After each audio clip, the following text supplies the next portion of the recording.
So let's move on to Whoa. Hey, my name's Rob, and I'm loser.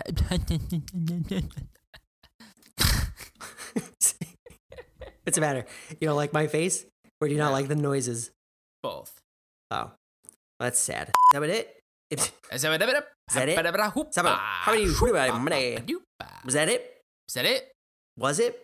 Was what? Oh man, you're driving me nuts right now. If you could keep the Electro Dragon as a pet, what would you name it? I'd name it Zippity. Zippity Zap. Ooh, Zippity Zap! Don't talk back!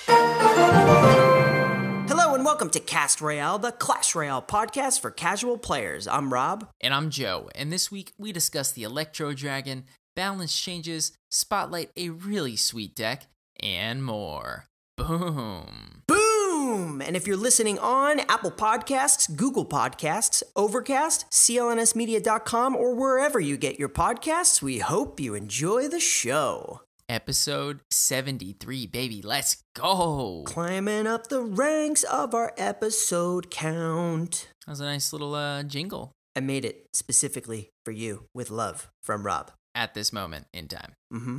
Yep, exactly. Nice. How you doing, man? Doing all right, dude. How about you? I'm excited. I can't wait for Turkey Day. Ooh, Turkey Day. I wonder why they call it Turkey Day. Why do you think they call it Turkey Day? Let's figure this out right now. You ready? Just trying to think of something super clever, but I've got nothing. Yeah, it has nothing to do with the fact that the main course for dinner on everyone's table is a giant turkey. Yeah, but they could call it Football Day. Mm-hmm. Or Pilgrimage Day. Right. Or Fall Foliage Day. That could have been a good name for the episode.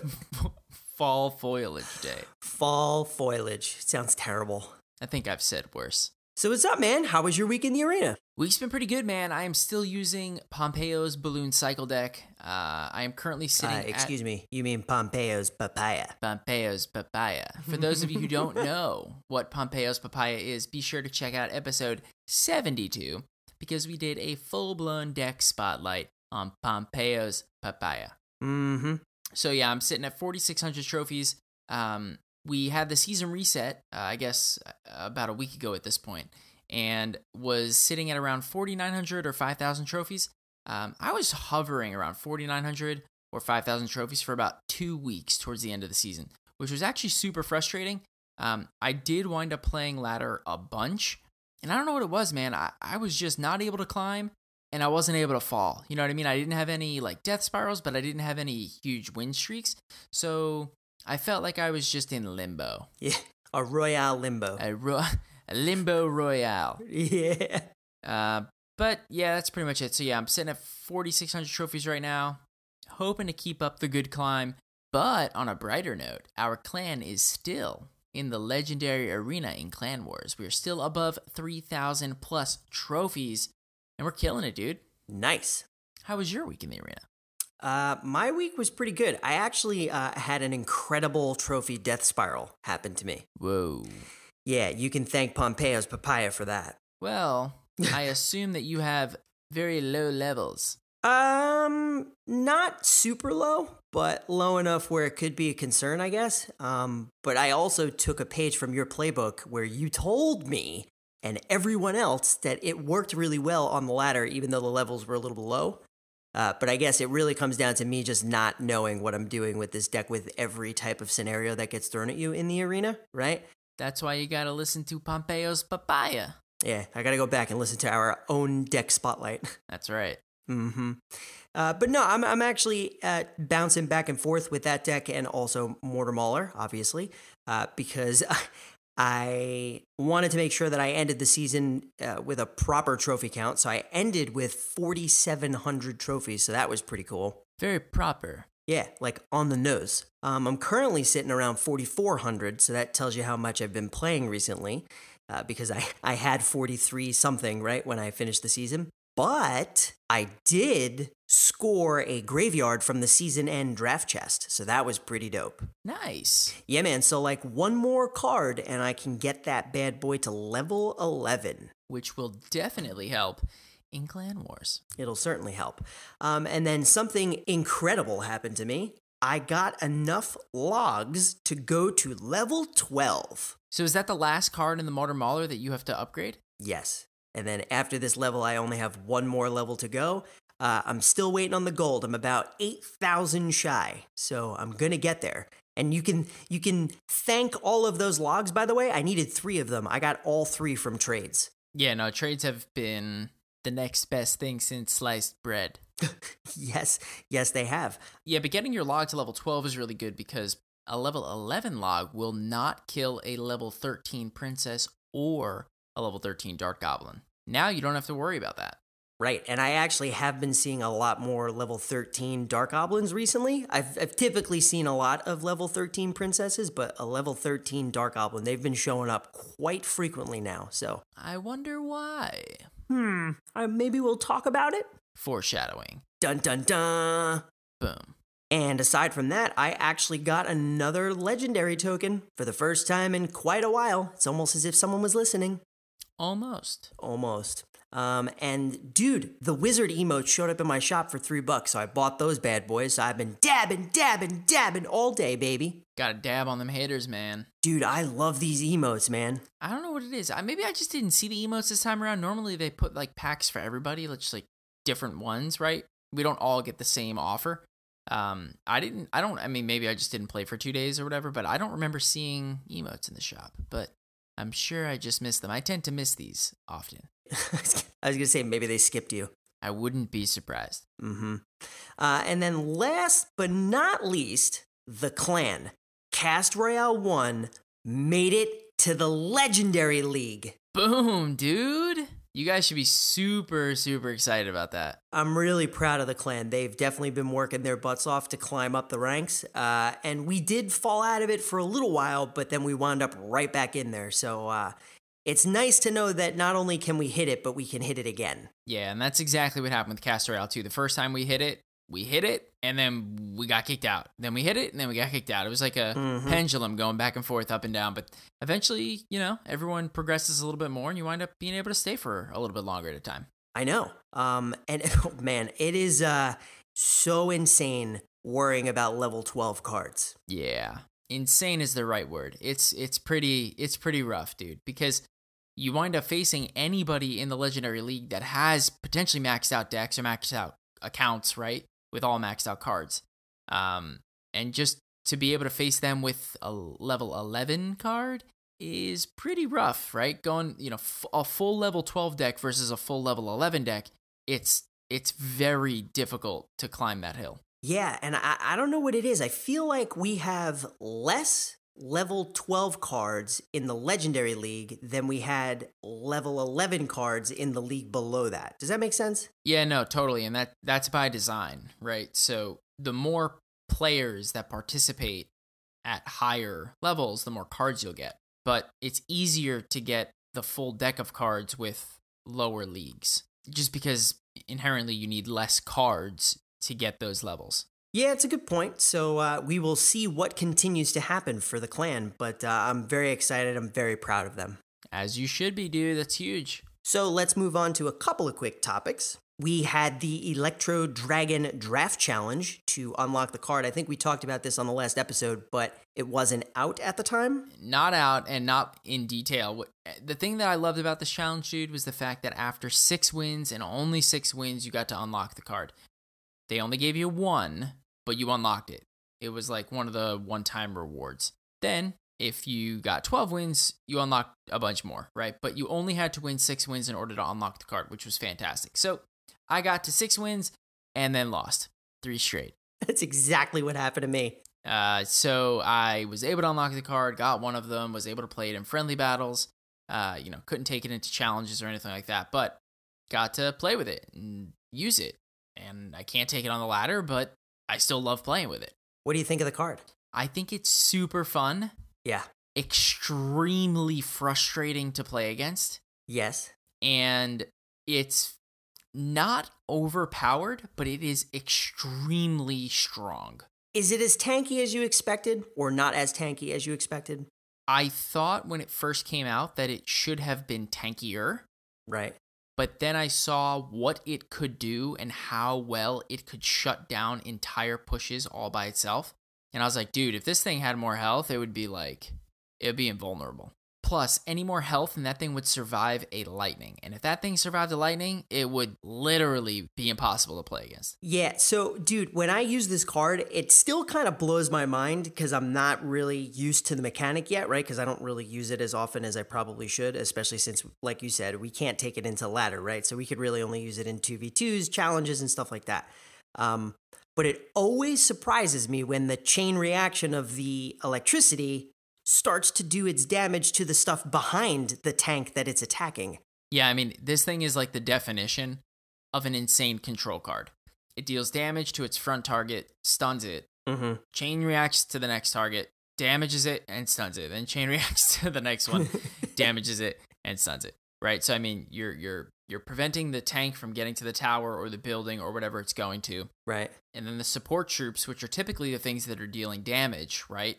You know, clearing the path for the tank, killing the tower while it's on its way, or killing your troops, your defensive things, become useless. Not useless, but you know what I mean, right? It's like, how difficult is it when a person places an E-Wiz in like the perfect location where you can't get to it and it just stops, you know, like a prince and a giant push, right? It's the worst. It's the worst, right? Well, this is different. This thing can hit 3 things back to back to back continuously. And it doesn't die to a poison, and it's flying, and less things have the ability to kill it. So it is just so control-oriented. And to be honest with you, dude, it almost feels like if you don't have a lightning in your deck, i.e. a very easy way to deal with this card, which would be a lightning, it's a very difficult card to kill. Yeah. Do you see it being balanced in the future? I do, but I don't know how. So, like, right now, you would think, right, that, well, the easiest way to kill this thing would be to just use, you know, like a Musketeer or a Mega Minion or something like that. Well, maybe, but this thing will attack a Musketeer and the Mega Minion. Like, it'll attack both of them and stun them. So it might get 2 shots off on either of them before it dies, right? Right. Poison doesn't do anything to it. You can't kill it with bats because out of the 5 bats, all it takes is 1 shot and 3 of them are dead. Right. So 2 shots, they're all gone. Right. You can't kill it with Goblin Gang because the first 3 goblins only distract it for 2 total hits. And then it moves on to the spear goblins, and it's just not enough time for it to kill it. So it makes it very difficult. And I guess my point is, if you can't spend very cheap costed troops to defend against it or kill it, then that means you have to spend like a 3 or 4 cost troop or spell to take it off the map. That's not what you want to do. Like, you don't want to use like a 4 cost card to cycle and defend, right? Right, but do you also want to waste a 6 cost card and use a lightning? Well, when you do that, at least you get tower damage. You might be able to get another troop that's in there as well. Like, you get a little bit more value with spells than you could with, you know, say, a Night Witch that you're putting at the river as opposed to putting it in the back to develop a push, right? Like, when you put a card down when you don't want to, that means you didn't want to because it serves a better purpose doing something else. Right. And, you know, when you're spending 4 elixir to do that, as opposed to like 2 elixir or 1 elixir to distract it with skeletons, I mean, you just can't do that with this card. Do you think that a fireball should have more impact on the card or no? I do, but I don't. I mean, if a 4 cost spell could, you know, render this thing useless, it would just be so weak, right? It's a 5 cost card. I mean, it needs to be able to survive without having to worry about that. Right, so right now, the only 2 spells that could take care of it are the lightning or the rocket. Yep, that's right. But dude, did you see like the crazy ways that people were like creatively activating the King Tower with this card? No, do tell. So if the Electro Dragon is on its way to your tower and it locks onto your tower and you put an Ice Golem in between your King Tower and the Princess Tower that Electro Dragon is attacking, the chain reaction will go from the Princess Tower to the Ice Golem to the King Tower and activate it. What? People were also using cards like the Ice Golem and the Ice Spirit, and they were putting both of them in the middle of the arena, like right in front of their King Tower. They would aggro the Electro Dragon, it would hit the Ice Golem with its first shock. They would then drop the Ice Spirit right behind it, and then the next chain reaction would go to the King Tower, like down the middle of the map. That's so smart. It's so smart. I would have never thought to do that, and I'm just like, think of the unintended consequences, right? Like you think like, I've got my Electro Dragon going across the map. It's just going to deal some damage. And then all of a sudden the guy, activates his King Tower. You're like, no! I know. I only expect that kind of stuff with a tornado and a hog rider. Right, exactly. Or like a magic archer, like stuff like that. But exactly. Not at all with this. But yeah, that could happen. And that's an unintended consequence. Like, of course it could happen by someone planning it. But I'm just saying that you could place something on the map without thinking about this mechanic because it's so new. Right. And it just happens and you're like, no!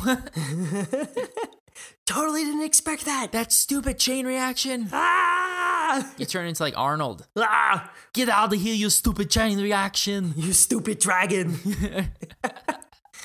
But overall, it sounds like you like the card. I like the card. The general consensus with the community is the card is awesome. It is awesome. And here's my prediction. This card will either be banned or be played in more than 50% of the matches during CRL finals. Oh, I don't doubt that. That's probably a good bet. It's that strong. So, other than that, not too much else happened. We'll talk about the balance changes in a minute, but we got a gold rush because obviously it was the season end. But dude, they gave us the boosts again, but they were like a third of the price. Yeah, they were. Before we get to that, though, I need to say, because I've never had this happen before. Uh-oh. I got all the gold from the gold rush. Really? All of it. Normally, I'm like a 200 to 600 gold kind of guy. That's true. Because the Mortar Mauler was just, that kind of deck for me. Right. But with Pompeo's Papaya, dude, got all 10,000 gold. I was rolling in the dough, baby. That's amazing, dude. Nice job. I think I got like 6,000. Yeah, you're slacking, dude. A little bit, yeah. But you're right. The special offers were cheaper. Normally, they're 300 gems per. Normally, they usually give you like one for free, right? But this time around, they didn't give you any for free, but each of them was only 100 gems. So, if you previously would have bought one of them, well, now you can just buy all three of them for the same amount of gems that you would have bought one for previously. I thought that was such a smart idea. I know, me too. We have spoken about how these boosts are slightly expensive, and it kind of alienates a lot of people that maybe don't have a lot of gems. So I wonder if more people have been finding themselves holding more gems at a time. Like, I know I have. I have close to 400 still. And that's a pretty rare thing. I couldn't have said that a couple months ago. Well, just the fact that you have 400 means you've been getting more of them from chests and stuff too, which is really cool. But I agree. I mean, I think people are saving them for things like challenges or if a new card comes out or if they, just having the flexibility to be able to use them when you need them as opposed to just using them to participate in a random challenge. Right, exactly. That's all we wanted to talk about, right, before we move on? I think so. Oh, wait, actually, we had one more thing. So our Thanksgiving episode, which was scheduled for 11:25, newsflash, we are skipping it. We are picking the next episode up on 12/2, so we will be back in your feed December 2nd. So not quite as long of a break as last time. Last time was a little long. Last time was a little long, but we've got the family coming down for Thanksgiving. The Boom Bros are bringing the band back together. We're going to be hanging out for the week. And we just figure, we try to take a break, enjoy some time with family and friends, and not worry about anything else. Yeah, it's a good plan. I like it. But don't fret. We will be back the next week. Boom. Boom.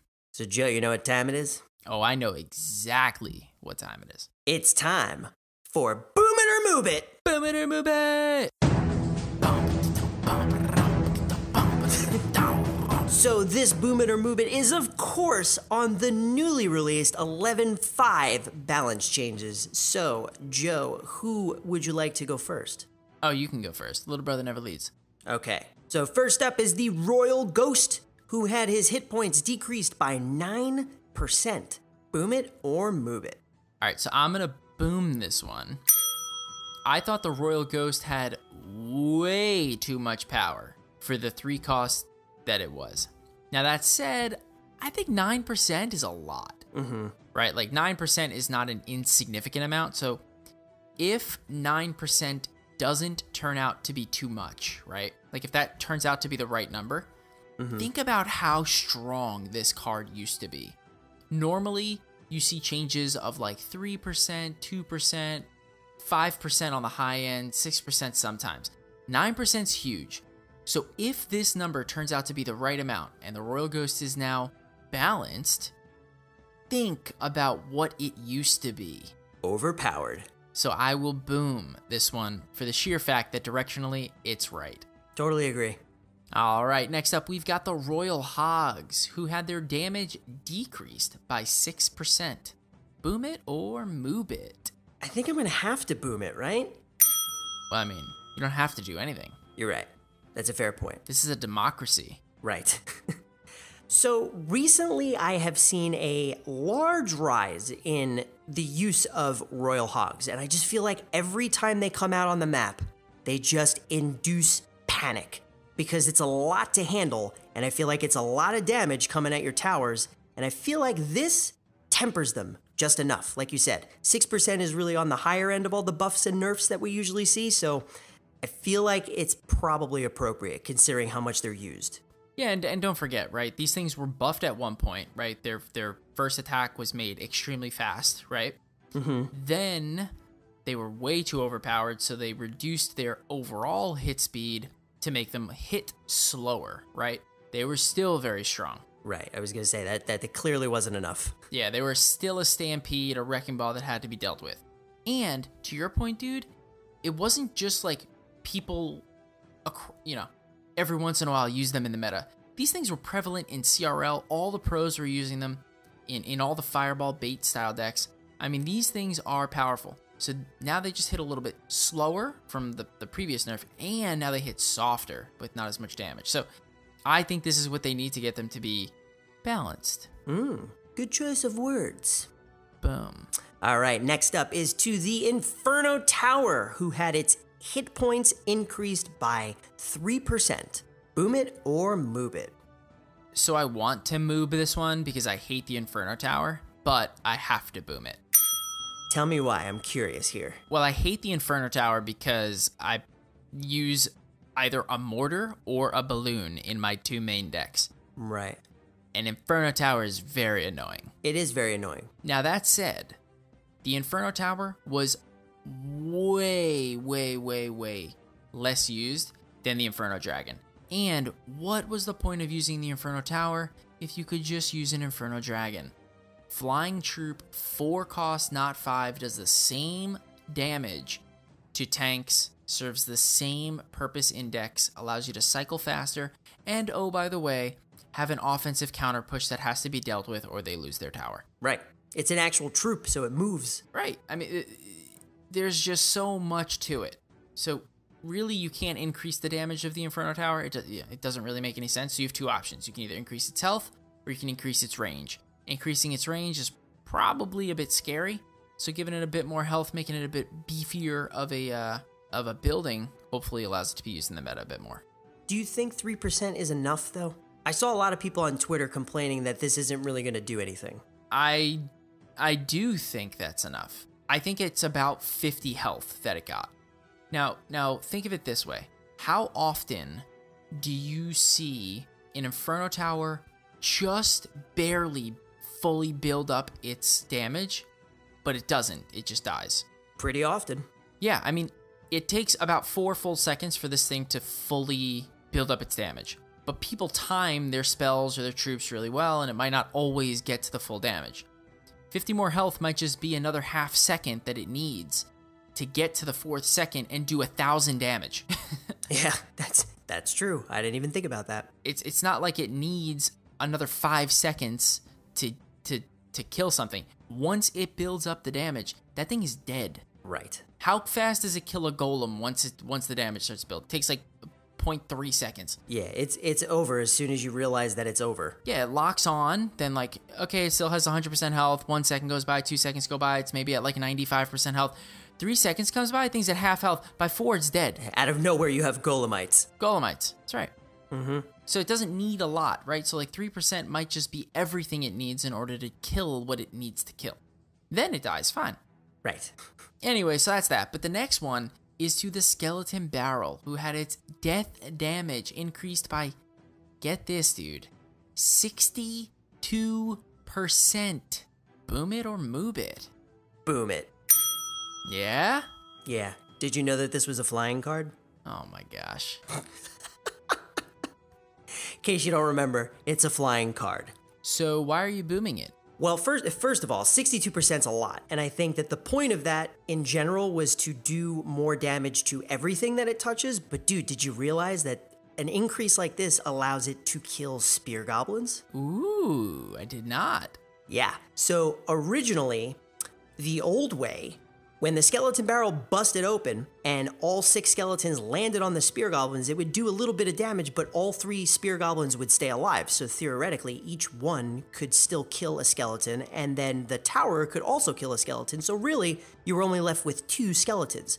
The new way, all 3 spear goblins die, which leaves you with all 6 skeletons, or technically 5 if you still count the one that the tower is going to eventually kill regardless, right? So you wind up with a lot more damage being done to the tower, which is fantastic. Yeah, man, I totally agree. And this serves as another viable option to kill spear goblin, goblin gang type decks, right? Like, Yep. you can use this to prevent damage on your side of the map or on your opponent's side of the map with goblins, which before you really couldn't. This thing would just be a waste for that. Yeah, so I'm like super excited to actually see how this plays out in the meta moving forward. Couldn't agree more. All right, next up is to the Mega Knight, who had his hit speed increased from 1.8 seconds to 1.7 seconds, so it hits a little bit quicker. Boom it or moob it? So I'm going to boom this one, man. I would boom it too. I think that this is a good one. I think he might need a little bit more as well, but maybe because of the other balance changes, maybe this is just right. I think that the meta has just become like an AoE type bait style meta. And with the Royal Hogs, and I know they just got nerfed, but also decks like Rascal Bait and Magic Archer Bait and all of those bait type decks, this card just allows you to have an impact on the map as soon as it comes out. It's almost like having a troop spell in your back pocket, right? And just being able to have a bigger presence on the map with something other than just spells allows you to have more control over the map, especially on defense when you're plopping something out to knock something out. So I'm excited to see.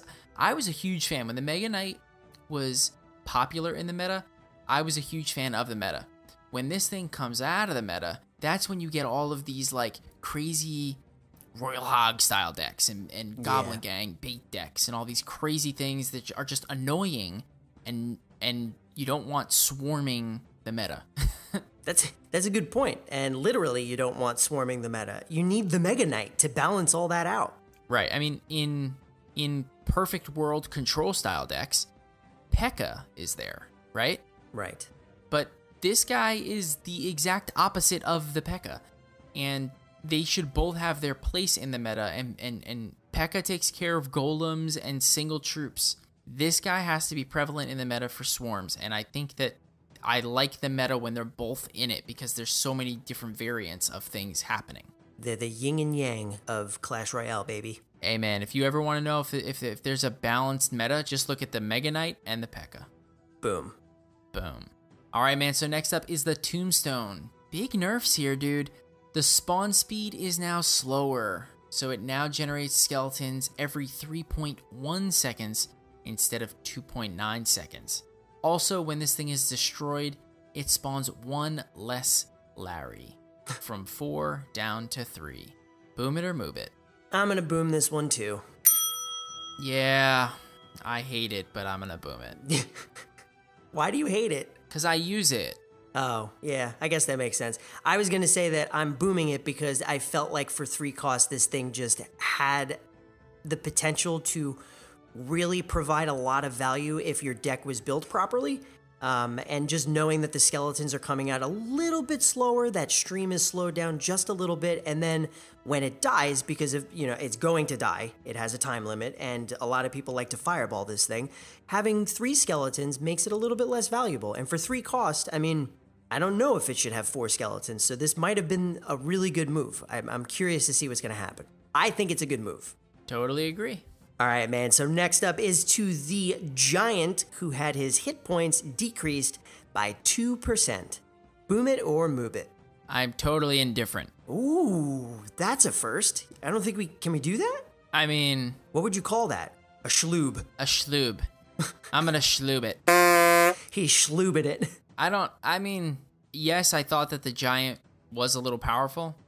I don't care about a 2% decrease in hit points, and I think the only people that probably even notice this amount of decrease is pros. Well, yeah. I don't get this change at all. 2%? Yeah, I really don't know what it accomplishes. I mean, this is even less than the Inferno Tower. Do you think this helps that?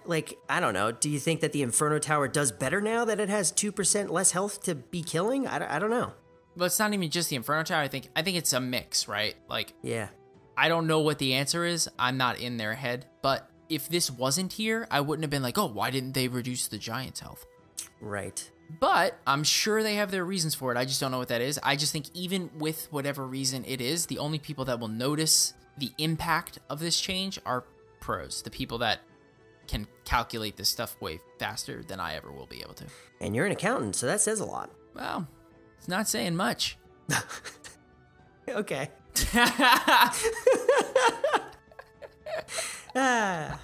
Anyway. So next up we have the Magic Archer, who had its first attack just a little bit slower. Boom it or Moob it? Boom it? You seem hesitant. I mean, again, it's another thing where I don't really know why they did it this way. Why just the first attack? Yeah, I mean, I don't even think it's just the first attack, right? It's if you've seen it on the map, it's actually the first attack, every single first attack on a new target. And dude, that impacts things like it killing bats much slower, because every shot it'll kill at least one of them, and once it locks onto a new target, it resets and attacks slower for the first shot. Interesting. This will happen with spear goblins or goblin gang or skeletons. I mean, anything where it used to just kind of like spew from one thing to another. Mm-hmm. Now it's kind of like taking a breather in between now. You can if you pay attention to it, I promise you'll see it. Well, then in that case, it's a definite boom. Boom. Mm-hmm. Next up is the Cannon Cart, who had its hit speed slowed from 1.2 seconds to 1.3 seconds. Boom it or Moob it? So I think I'm gonna Moob this one, dude. Okay. Tell me why. First one, I think. Well, I mean, you schloobed another one, so. Yeah, but that was just an indifferent one. This one, I don't think this was super overpowered. And I think that this is going to cause the Cannon Cart, to be honest, to never be played. Yeah, I think you're right. I think, it had its range was increased, right? Then it was decreased a little bit more. Which I thought was a good change. Yeah, and I thought that made it perfect. Right? Because before it had its range increased and the knockback effect was removed. Then they reduced its range a little bit, and I thought that was perfect. Now it's like, geez, man. I really think one of the only reasons why this card was so good was because of the Royal Ghost, and the Royal Ghost just had a 9% hit point decrease. It's just like, this card's going to get taken totally out of the meta, in my personal opinion. Yeah, I think you're right. I think the next balance changes, you're going to see this card get buffed again. Now, they usually don't go like back and forth, back to back. I do think they'll leave it like this. Maybe in a few months, though, I agree. I think it'll come back. We'll see. I'll take that bet. All right, and last but certainly not least, the player's choice. The Dart Goblin had its damage increased by 4% over the archers getting their hit points increased by 4%. Boom it or moob it? So to be completely honest, I'm going to moob this. Ooh, back-to-back moobaloo blues. Tell me why. So as much as I love the Dark Goblin, and believe me, it's a phenomenal card, not a single part of me thought that it needed a buff like this at all. I thought it was already really strong, already really fast, it already did a lot of damage. The archers never get any love, ever. When's the last time the archers were ever balanced, if ever? I mean, I think really the only deck that the archers are good in, well, there's two. It's either those like graveyard style decks, that cycle and kind of split lanes until double elixir time, or the Expo cycle deck. But neither of those are really prevalent right now. Right, and we also need it in the Mortar Mauler deck. Right, but we are just little peasants. No, right, and I'm not basing that opinion simply on that deck. I'm saying that I thought that if there are two cards, one that involves more damage and one that just involves more hit points, and you leave it up to the community to decide, everyone is going to go for the one that is going to do more damage. Yeah, but also, the Dark Goblin, I mean, let's just be honest. The Dark Goblin is also it's a more attractive card. It's got a longer range, it attacks faster. Yeah, it dies to log, but that means it could just be in a spell bait style deck. I mean, when placed correctly, can just do so much more than the archers can. So you increase his damage, throw it up, let's go. You know what I mean? In my opinion, they just buffed a card that was used at least somewhere in the meta. It was used a little bit in 1v1s, but dude, this card was used a ton in CRL 2v2 play. Guess what wasn't used in 2v2 play? The archers. Guess what's not used anywhere in the meta right now? The archers. So the players chose to buff a card that's somewhere in the meta, and now I think this card's going to be even more prevalent in 2v2 domination. Going to be more prevalent in general, which is why, again, I understand why they think it's fun to do all this like player's choice things and that these are usually balance changes that they were thinking about, but again, it's one of those things where just because it's available doesn't mean that it should be done. I agree. And again, it's not to say that this change is wrong, but what if the archers were better? Right. Honestly, what the choice should have been is two different cards. Like if they gave you the damage to... Okay, like here's a better hypothetical. Are you ready? What if the choice was increase the damage of the Dark Goblin 4% or increase the damage of the archers 2%? What would you choose? Because there's two archers. So technically it's about the same, right? You're choosing things where the damage is being increased for both cards. If you had to choose between damage increase or health increase, how is that a fair choice? Wouldn't most people always choose the one that gives more damage? Well, especially when the health increase isn't changing many interactions, right? Like, still gonna die to the same spell. So I guess at the same time, though, like the damage increase, still gonna die to the same spells. But the thing is, the Dark Goblin is one of those cards that if it doesn't die, it just does tremendous amount of damage. Yes. I don't know. I feel like we're going on and on and on about this card. I don't think this will break the card. I just don't think that this was the right change for the meta, and I think it was because the players chose it. Yep, so that's the second player's choice in a row that we did not agree with. That's right. So this was, in my opinion, a moob in all capital letters. Ooh. Maybe even with 2 zeros. Wow. Yeah, serious. So what would you give your grade? I give it a B+.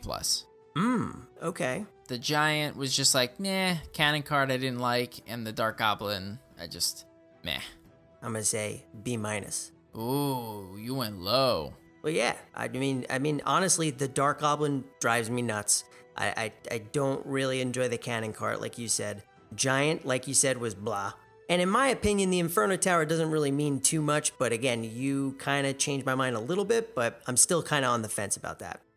You'll see. You'll see when you play it. You'll see. Okay, I'm ready. Don't come challenging me with an Inferno Tower. Oh, I don't use that card. I stay far away from that card. Right. All right, man, let's move on to our meta check. Meta check. And the this week's Meta Check is brought to us by our boy, our friend, Sir Devin, Lord Christmas, and he has some numbers to share with us, Joe. Want to tell us all about it? Yeah, man, so our boy Lloyd Christmas, Sir Devin, hit us with the numbers, and here's what he had to say. This week we're talking about some risers and some fallers like we usually do, but first, Rob, Devin wanted to congratulate us. Ooh. You and I on running the gauntlet on Clashly Feud. He was certain that naming all 17 spells in the game would stump both of us, but alas, he must tip his cap. I bow before him. I'm honored that he loves this. I am equally as honored. Yeah.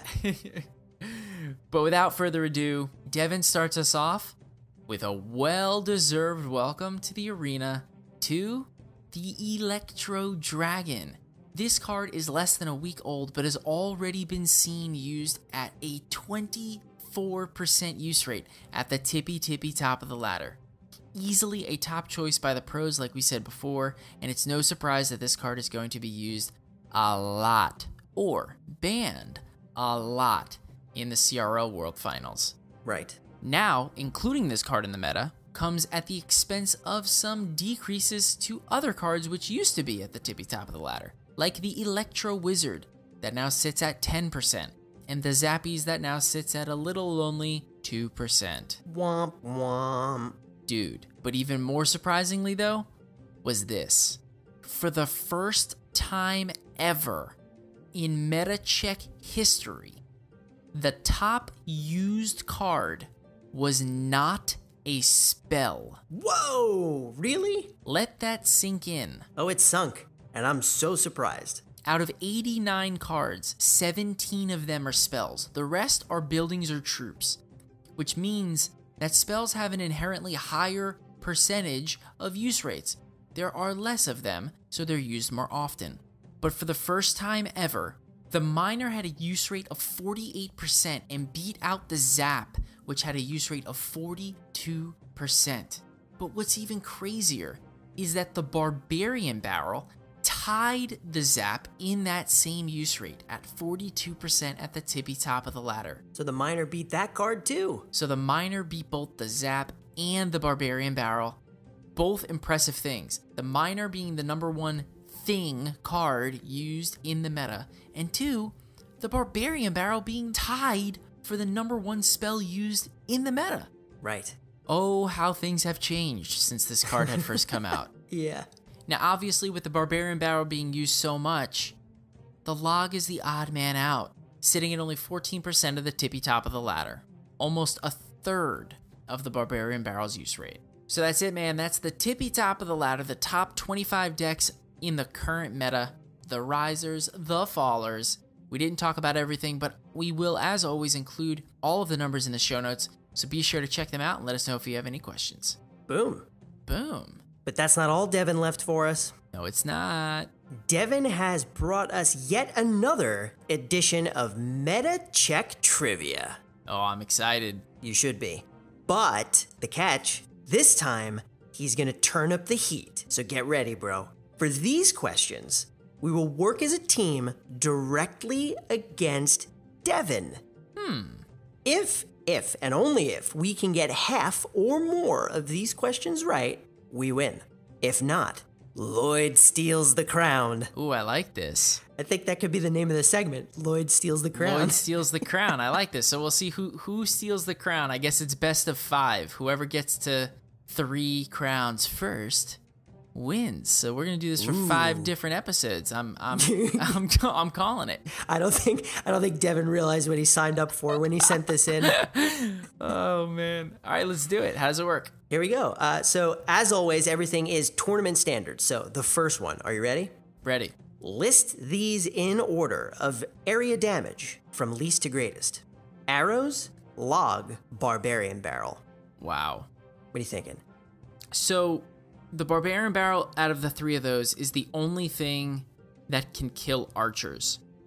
So the Barbarian Barrel has to be the greatest. I definitely agree with that.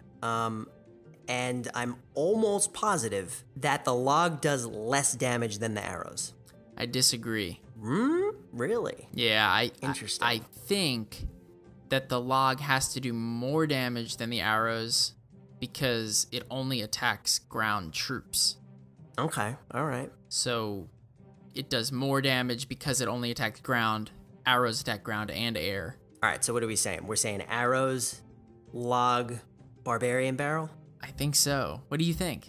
I mean, I was going to say log arrows, barbarian barrel. Want to go me with this one, and if I'm wrong, we'll go with you with the next one? Great. Can't wait. Sure, that's fine. Team effort anyway. All right, so we're saying arrows, log, barbarian barrel. I think that's what we're going with. That's our final answer, right? All right. We lost. We lost. We lost, guys. Blame it on the Joe. Blame it on me. So next one you get to choose. So log does 240 damage. Arrows do 243. Ooh, I said it, and I said it. But the barbarian barrel is the greatest, so I should have listened to you. I'll do that next time. Yeah, the barbarian barrel does 255 damage. Yeah, man. We done did it wrong.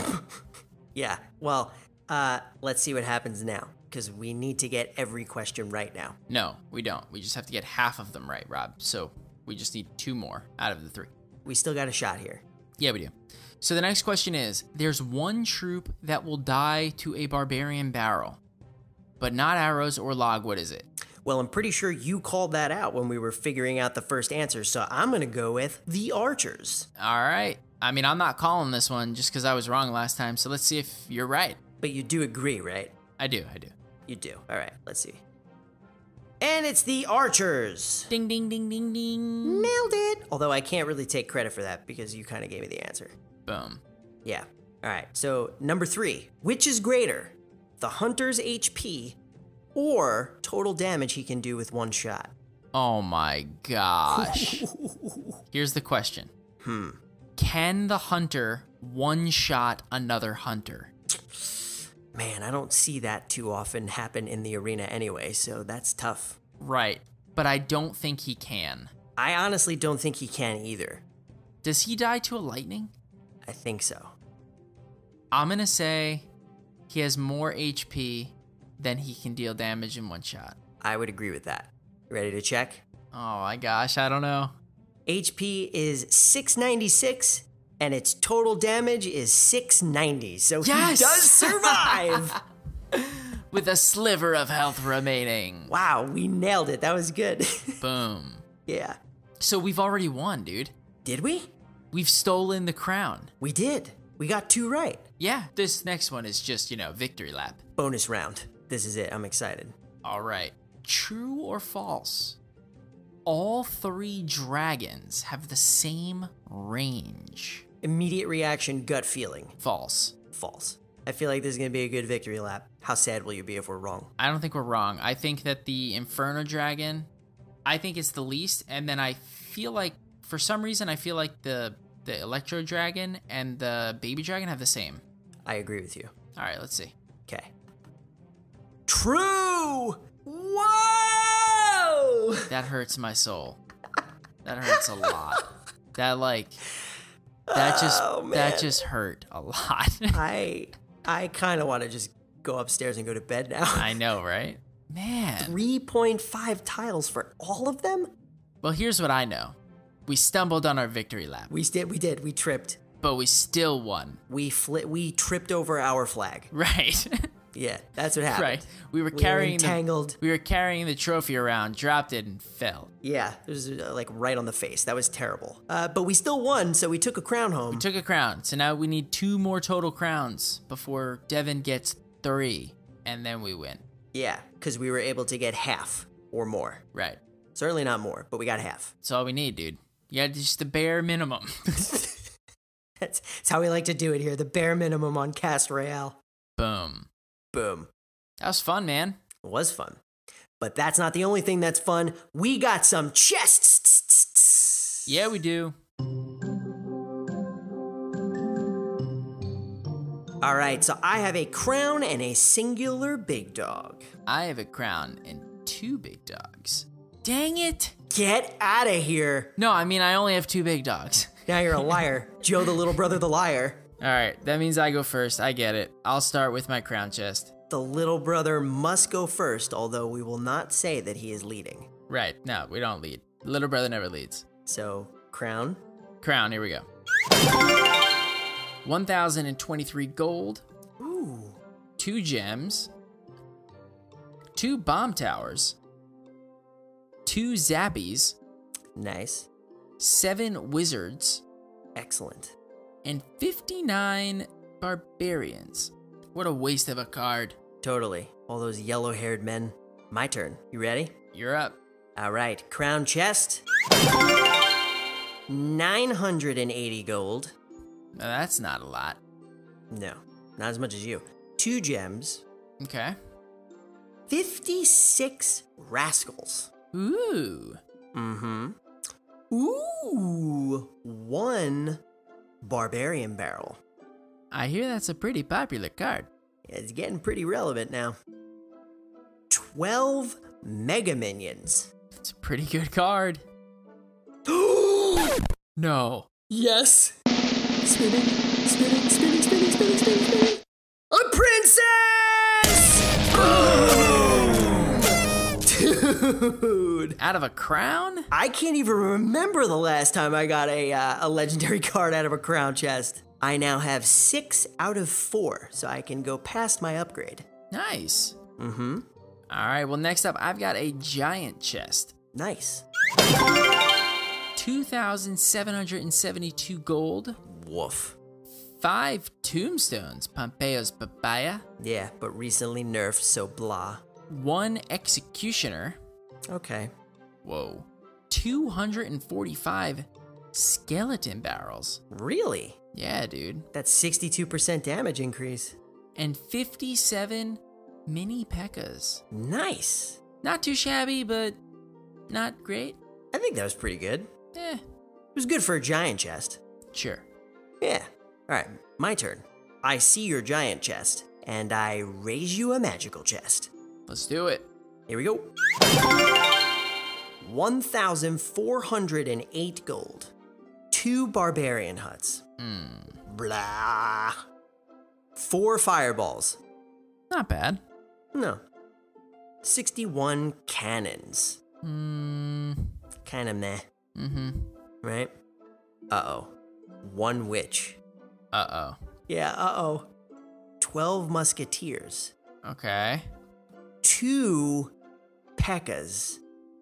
No legendary. 6 goblin giants. Nice. Yeah, I don't get a lot of those. Yeah, Goblin I was, Giants are good. I know. I'm happy that it's a fairly new card and I just got it again. So that's pretty good. All right, well, I see your magical chest, and I don't raise you a giant chest. So I have another giant chest. Okay. Another 2,772 gold.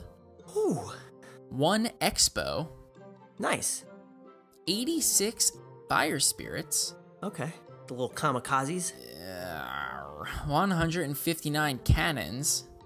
Kind of boring. What's with the cannons? I don't know, man. And 62 zappies. This was a lackluster. These big dogs were like, they were worse than lava pups. They're in the doghouse. Yes, You're in the doghouse. I'm gonna burn them. What? What? We're burning cards over here. Light them up. All right, dude. Well, that was fun. But now, let's move on to our deck spotlight. Deck spotlight. And this deck is called the Electro Slide, and it's a 3.3 average elixir cost deck that contains the Electro Dragon, Ice Wizard, Royal Ghost, Bandit, the Miner, the Barbarian Barrel, Poison, and Tornado. So Joe, tell me how to get my Electro Slide on. Yeah, man, so this deck is super good, and unfortunately, since we did have so much other stuff to talk about, we're going to do a condensed deck spotlight, but we will include, as always, a nice write-up in the show notes, so be sure to check those out if you want more detail on how to play this deck.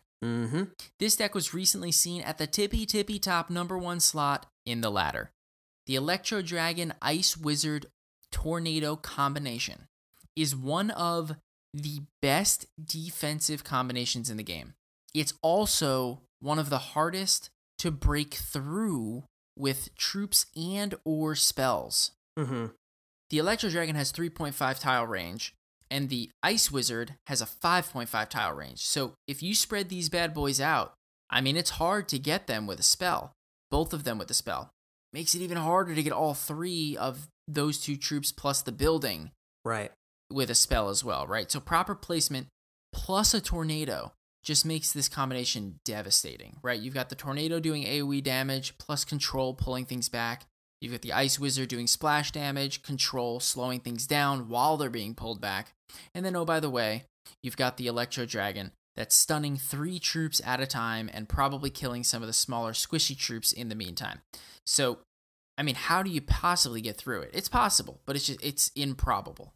You got to weather the storm. You do have to weather the storm. Now, all of that said, the Royal Ghost, the Bandit, and the Miner are your damage-dealing troops. In this deck, you're not going to be able to, like, throw the Royal Ghost down, throw the Bandit down, throw the Miner down, and just hope and pray. You're going to have to defend with the Electro Dragon, the Ice Wizard, the Tornado. You know, maybe get some chip damage in with the Miner, use that to control pumps, things like that. Get them to play a troop. Once they play a troop, you just defend. If they play a ground troop, that is your cue to drop either the Royal Ghost or the Bandit. Typically, decks won't have many answers for both of those if you play them at separate times. Mm-hmm. So you shouldn't hesitate to send them down opposite lanes. If your opponent drops a ground troop to protect the Royal Ghost lane, then take advantage of that and just use the Bandit on the other side.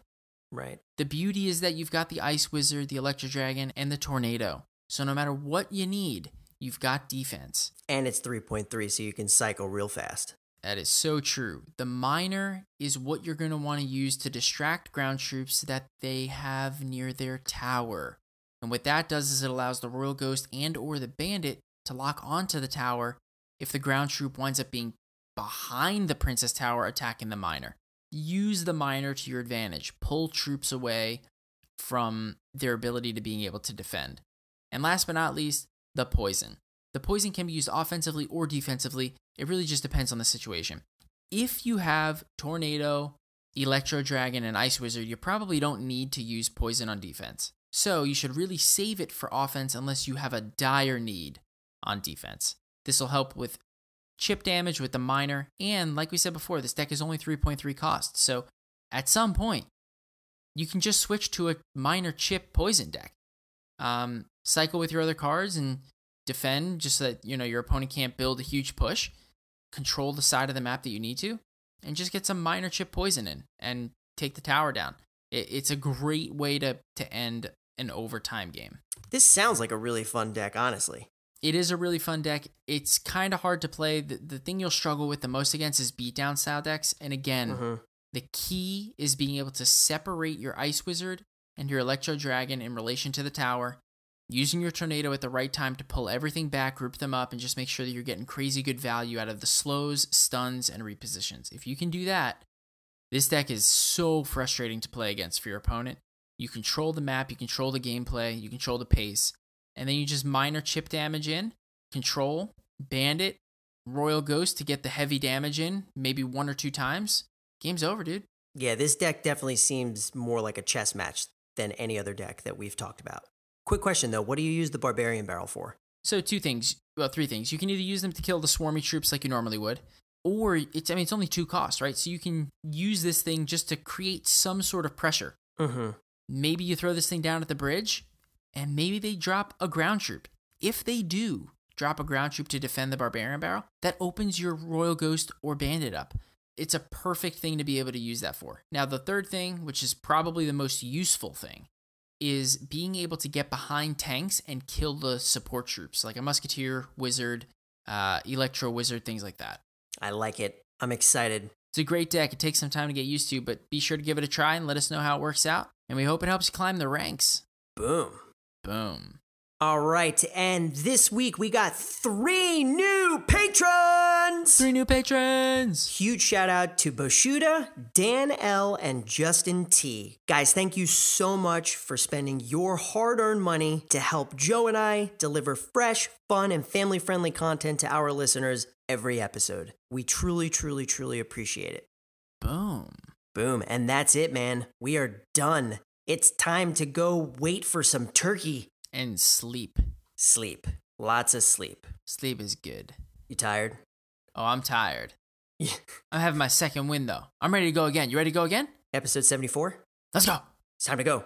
Nah, I'm tired. All right, well, if you would like to join our clans, make sure you join our Discord by going to cashroyalepodcast.com/Discord, and you can talk to us and other community members. That's right. And as always, if you'd like to reach out to us on Twitter, you can do so by using the handle @PodcastRoyale. Right. And as always, the number one way you can help us reach more people is to leave us an iTunes review. It will help us climb up the ranks. And if you're using any other podcast app, if there's a way to review, star, like, subscribe, thumb up, whatever it is that you have the ability to do, be sure to give it just that. Exactly.